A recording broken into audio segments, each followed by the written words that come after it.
Hello there. I'm Nalin. And I'm Leo. And welcome back to Language Cafe. Yeah, second episode. Very exciting. Yes, it is very exciting. Yeah. So today we're going to be discussing French. Yes. And Leo, I believe you are a French scholar. Oh wow, scholar. That's a big word. Man, Well, you have dabbled in French. I've dabbled in French. I've only ever really experienced French when I went up to Montreal. Which they speak Quebec French, which is quite different than a bit mainland different, French. But I'm just wondering, have you been anywhere that's French speaking? Yeah, I mean, we went to France a couple years ago. Yeah. That was really fun. It was really hot in France. One thing I remember, it was like 90 degrees in Paris. It was like... Oh, is this that like hottest year or something? Oh, something like that. Yeah, it was crazy. I think it was like 2017, so I might not be wrong. Right? I might not be right. Oh my god. Anyway, yeah, so that was France. And then we went to Quebec, we went to Montreal. We usually go to Montreal a lot because we love the city. And first thing you notice is that the language is so different. French, like Canadian French is like it's very interesting. Like going from, the French to the Quebec French, and that's how it is for a lot of different places. I mean, so much of the world speaks French, and so like the different ways that French is incorporated into different languages. I think Creole is like French mixed with other languages. Yeah. I don't know too much about that, but I kind of find it interesting how it's the languages are blended. Yeah. Yeah. That is a very interesting thing. Yeah. Speaking of differences in phrases and stuff, what are some phrases in normal French? That's a good question. So one thing that you've probably heard is bonjour. So essentially, it's more of the formal way to say hello. Yeah. So usually when maybe you walk into a shop and you'll say bonjour, and the person will say bonjour back, and it's the formal way essentially. And if you're talking to anybody that's maybe not your good friend, you would probably say bonjour. It's very useful, right? And then let's say you saw your friend down the street, you'd probably say salut to them. So salut, it's a way of saying hi, and I'll get to another use of the word in a second.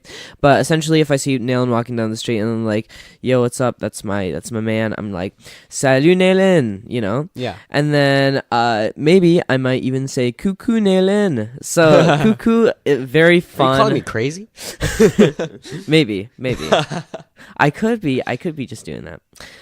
So cuckoo is like a fun way to say hello. It comes from like the cuckoo clock, like the little bird that comes out, and it's a really funny sounding phrase, and it's kind of, it's just a funny, silly French little, little greeting. Now if you want to say goodbye, you could always say au revoir, which is kind of like the formal way to say it. It's kind of like goodbye.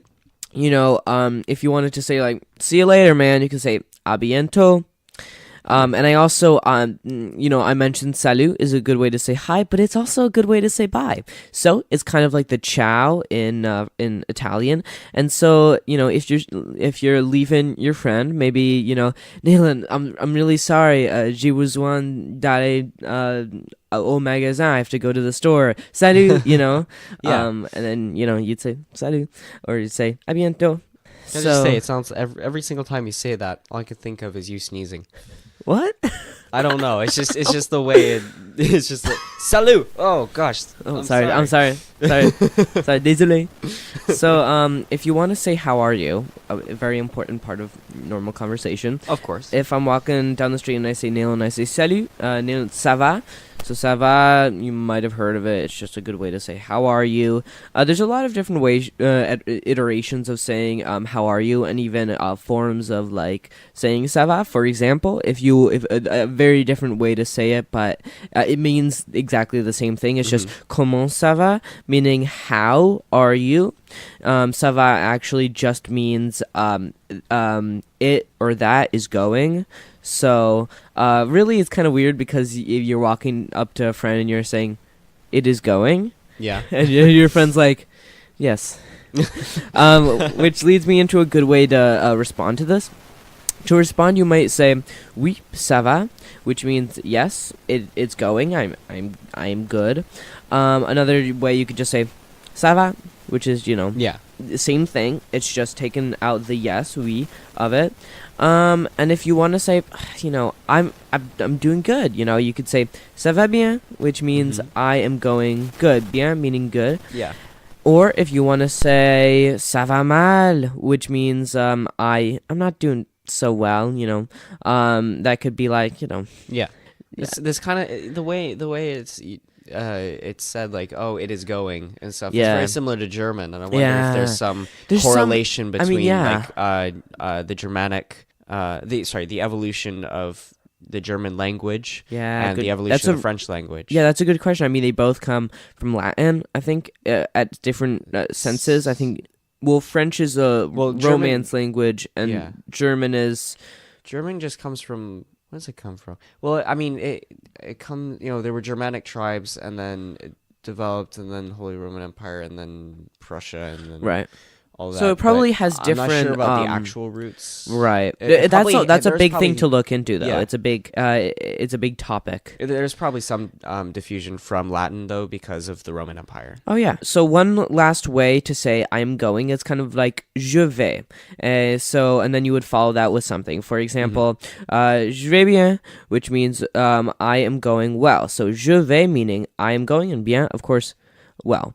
Yes or no, easy. Oui ou non, yes or no. But if you want to say yeah, you'd say ouais, ouais. So O-U-A-I, which is, I'm kind of pronouncing that strongly, but ouais, it's O, I spelled it for you. That's kind of like, yeah, it's kind of like very, it's very, I don't know, slang type kind of word, but everybody uses it. It's kind of it's a good way to say yes. Cool. So Nalin, culture. Do you have an interesting segment for us today? I'm sure you do. Oh, well, I mean, for about 15 minutes of looking online and consulting from what I remember from Canada, I actually have quite a bit. Perfect. So French culture, like the typical modern day French culture, evolved from influence from the Celts, a Gallo-Roman mixture. Yeah. The Franks and some Germanic tribes. Okay. What is Gallo-Roman? So the Gauls from the region where France actually is. Okay. Which were the original, the peoples there during the Roman era. There's a whole bunch of very famous wars between Rome and the Gauls. Which, if you're interested in history, you should look those up because those are very interesting. The French region originally encompassed the Rhineland, which is part of Western Germania, and eventually it kind of shifted over to Gaul, which is above the Spanish Peninsula, or what's the name for that? There's a name for that. Iberian Peninsula. Yeah, I think? And like southwest of Germania. French is, of course, spoken throughout the country, and there is actually some very interesting bleed through on the borders of Germany, Italy, and Spain. Oh, cool. Where, when you're on the fringe, you'll often come across people speaking as their native language, Italian, Spanish, or German. Yeah. And then French is more of a secondary language, and then there's some dialectical shifts as well because of that. Right. And I've also heard that there's a big language difference when it comes to accents. Oh yeah. In Parisian France up north, and southern France in places like Nice, which are very. I'm not sure how to describe it, and it's been a long time since I heard about it. Yeah. But there's an interesting change, and I think people from the north or from the south look at the different regions differently, and they find it kind of funny that they have this accent difference. I just found that kind of cool. Also, in terms of the actual culture of France, or the modern day, they embrace style and sophistication, Ah, and yes. take pride in the fact that even their public spaces strike a regal tone. Wow. I just thought that sentence was hilarious when I read it. I feel like it does actually hold quite a bit of truth. Wow. Okay. But there is this whole stereotype of the French being very formal and sophisticated. But they're not really. They just don't like people talking ill of their country or them, for that matter. Which actually kind of it's why when people go and visit France, they often think that the attitude towards foreigners is considered rude, but they're not actually trying to be rude. It's Okay. an interesting thing that I Yeah. found. Um, so the phrase liberty, equality, and fraternity in French is Liberté, égalité, et fraternité. I think. Yeah, I think yeah, that is yeah. good. Is kind of the phrase that was embedded within the 1789 French Revolution. But the interesting thing that I found about this is that the French actually put more emphasis on equality in that phrase than they do on liberty or fraternity. And I thought that was a very interesting thing, that they would prefer to all be equal more so than have choices and Right. fraternity. So have be Kind of brotherhood? kind of Yeah. of a brotherhood. Yeah. Fraternity just kind of, it refers to like, Yeah. yeah, fraternity, like here, it kind of refers to like I mean, usually like in that- college Yeah. situations. Well, they're all like buddy. Yeah, So. brothers, kind Yeah. of, you know. And the French, as you know, is kind of a status of the country, is that they have a very open attitude towards sex and romance, and they actually don't look down upon unmarried sex, which most European countries don't, but it's just an interesting thing to mention. Yeah. And this actually goes along with the fact that apparently they don't look down upon affairs as harshly as we do here in Okay. America. Yeah, that's an interesting. It's still very touchy-feely kind of a Right. thing, but it's not as harsh of a judgment as if you were to have an affair with someone in America. Right. Ooh, you're gonna love this bit. Oh, it's food part. It's food part. Yeah. And on my notes, I have wine just there. Wine. Yeah, it's also in all caps. Yeah, Yes. it's in all caps because wow. special emphasis on wine. It's a big part of the culture in Yeah. France. It's also a big part of the culture here in the Finger Lakes region of New York. That is true. So I have a couple of traditional meals written down, just to give you an idea of like kind of what it traditionally is. So I don't know how to pronounce. Okay, that. so I actually haven't really heard and practiced the second word, which is Okay. but the first word boeuf just means Bouf. Okay, so it's beef. bourguignon.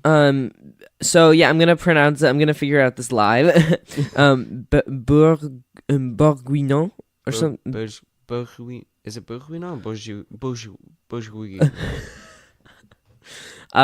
Bourguignon. Oh my god, This is stuff. It's spelled. If you wanna find out for yourself, because we seem to lack the capability to. It's spelled Bourguignon. that's a really tough pronunciation. Yes. I will. Wow. Yeah. And basically, it's a stew made of beef, with red wine, beef broth, seasoned with garlic, onions, and mushrooms. Another one is coq au vin, Coq au vin. coq au vin, which is a dish made with chicken, Burgundy wine, lardons, which are small strips or cubes of pork fat. Delicious. Button mushrooms, onions, and optional garlic. Optional garlic. But for me, Are you kidding me? Not optional garlic. You gotta put that you in. have to put garlic Come on on, guys. Come on. Yeah. Pastry is also really common. Very important. So the ones that you've probably all heard of are croissants and macarons. Yeah. Macaroons. Macaron, yeah, oui. But, and one that I found is Paris breast, but I know that's not how you pronounce it. Peribray, Peribray? That is probably... I'm not sure, actually. Okay. Well, that's probably close enough. Which is... Basically, it's shaped like a bicycle wheel. And it's traditionally made from a ring of choux pastry. Choux. Come on, Nalin, you watch Great British Bake Off. I know. Filled with a praline-flavored cream and dusted with icing sugar. Wow. Doesn't that sound good? It does sound good. I would love to have that right now. All you need to do is take two, make a couple croissants, and there you have a full bicycle. Wow, that's what it is. Yes. I love that. Along with this, the French also like some breads. Yes. As baguettes. Ouais. And what are the signature things of baguettes? Okay. Listen to me. Downtown. I'm going to tell you a little story, right? Downtown there's this is like a sub shop. Sub shop. And they have this poster for a French sandwich. But they say it's a baguette, but from the picture you could see that it's a sub. It's just a giant sub. And baguettes are traditionally, is it tapered? No, tapered up or like closed off at the end. Yeah. So you've seen the shape of a baguette. It's also a little bit looks a little bit it's not twisted, but it kind of like it has some interesting, and the crust is really always hard. is always strong. It's got to have that. It's got to have that hard outside and then the soft inside. Best when it's warm, and a lot of great sandwiches in French food just take the whole baguette, cut it down the middle, and add cheese and I think it's ham, and that's just all you need. That along with un croissant, avec du café, with some coffee, et ça va, t'es prêt, you're good, you're ready. And of course, now we get to Paris. It is the center for the fashion industry. Yeah. At least in Europe. Right. And fashion is actually something that the French take much pride in as well. Uh-huh. A lot of countries do. Like the Italians also, actually quite similarly to the French, take pride in how their clothing's made and tailored to them. And it's a very common thing to have tailored suits and other articles of clothing. Art is also very common, and it is very hard not to see some kind of artwork when you're going around in a major French city. Oh yeah, I mean there's all types of museums. Le Louvre, for example, that's a big part of it. It's a big part of French society. It's been there for so long. You have architecture like Le Notre Dame, which unfortunate because of the recent news accident. But when it comes to art, there's also La Musée de Picasso, the Museum of Picasso. We'll have to go to that sometime. Yeah, which apparently houses a lot of not only Picasso's art but some other artwork as well, and it's really cool. I've never been. I've only been to Le Louvre, but that was a fantastic experience, and that was it was so cool that I have the privilege to go to such a cool museum. So yeah. So Leo, I mean, you've been. This is just a question because it is currently very wet outside. Oui, bien sûr. What's the weather like in France? Ça va. A lot of I feel like it's hard to kind of, I think it has a very similar climate to here. Okay. So it's very maybe temperate. A little bit warmer, just generally in the winter, and it's kind of similar to London. obviously places like England are known for their cloudiness and raininess. Yeah. And I think that's true a lot of the time for France, but it's not something like, I don't know, maybe Italy or Spain when it's very warm and maybe sunny parts of the year. But you'll see some sun, and usually it's pretty nice. When you get to the south, it is beautiful, and especially when you're around, the Mediterranean area, it's generally pretty warm, and in the summer it's even more. It's a very nice climate down there. So yes. Yeah. Cool. Bonjour à tous. Hello, everybody. This is Leo in post. I just wanted to go back and correct some pronunciations that we kind of talked about earlier in the episode, specifically about the food part. I just wanted to make sure we nailed those so you guys all understand. That beef dish that we were talking about is actually pronounced bœuf bourguignon. The other one that we were talking about is actually pronounced Paris-Brest. That's the pastry.